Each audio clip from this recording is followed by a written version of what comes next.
Medical boards are targeting doctors who care for and advocate for patients, especially those who disagree with and don't follow the accepted narrative.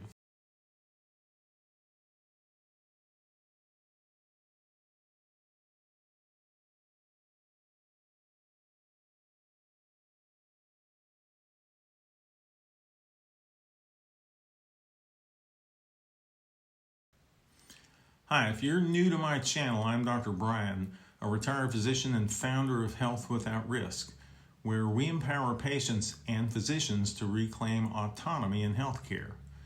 Today, we're examining a critical issue, the unchecked power of state medical boards and how they're targeting physicians with draconian disciplinary actions, often violating their constitutional rights. This isn't just a problem for doctors, it's a crisis for patients who lose access to care. We'll explore real cases, a powerful federal law that could hold boards accountable, and why it's time for an open dialogue about reform. This affects every one of us who rely on a fair healthcare system. State medical boards are supposed to and claim to protect the public by regulating physicians, but too often they become tools of punishment. With little oversight, not even from the governors who appoint them, boards can investigate, discipline, and destroy careers with no accountability. They demand physicians sign what's called voluntary submission to jurisdiction forms, threatening license revocation if they don't comply. This coercion can waive their rights to a fair defense, raising serious due process concerns.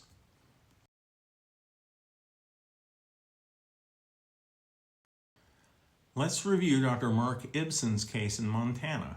For 8 years, the Montana Medical Board of Examiners targeted him for treating chronic pain patients, accusing him of overprescribing opioids. A judge ruled the board violated his due process rights, yet the fight cost him his clinic, his reputation, and left his patients, some of whom who died by their own hand without care. This story and Dr. Ibsen are featured in the documentary Pain Warriors, which I encourage you to watch. She learned very early on to hide her pain. Yet another doctor says it's all in your head.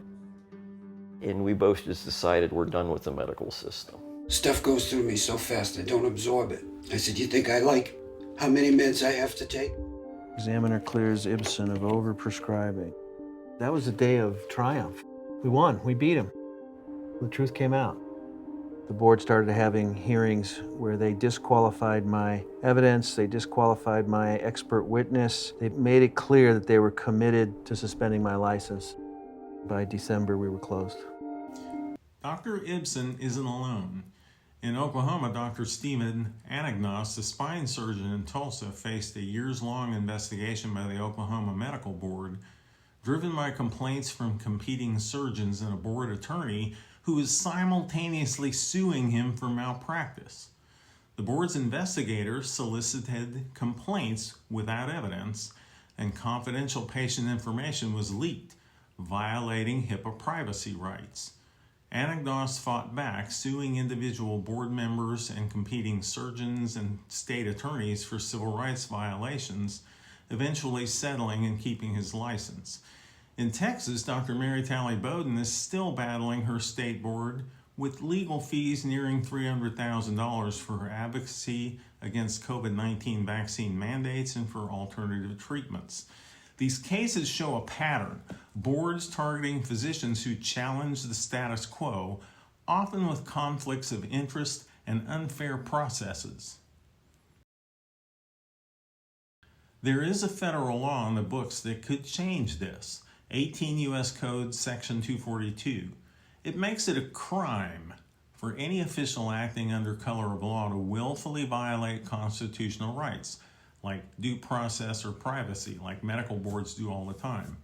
This law is often used against police misconduct, but it applies to any official, including medical board members, executive directors, or board investigators. If a board targets a physician with biased investigations or leaks HIPAA-protected information or denies fair hearings, they could face criminal charges under Section 242.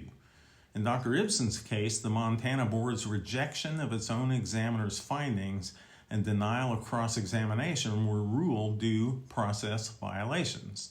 In Dr. Anagnos' case, conflicts of interest and improper complaint solicitation suggests intentional misconduct. If federal prosecutors took up these cases, it could deter boards from abusing their unlimited power.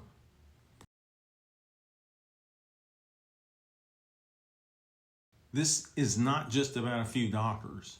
Dr. Michael Langen has a website called The Disrupted Physician that documents countless horror stories of board abuses and coercive physician health programs, which often work together with boards to force physicians into costly, unnecessary evaluations. Dr. Pamela Weibel, a former family physician in Eugene, Oregon, now coaches doctors who've been abused by these battles and boards, helping them transition to new careers in health. I was actually a guest speaker for her group, sharing how my Health Without Risk coaching business offers a path for physicians to exit medicine while staying in the health and wellness realm.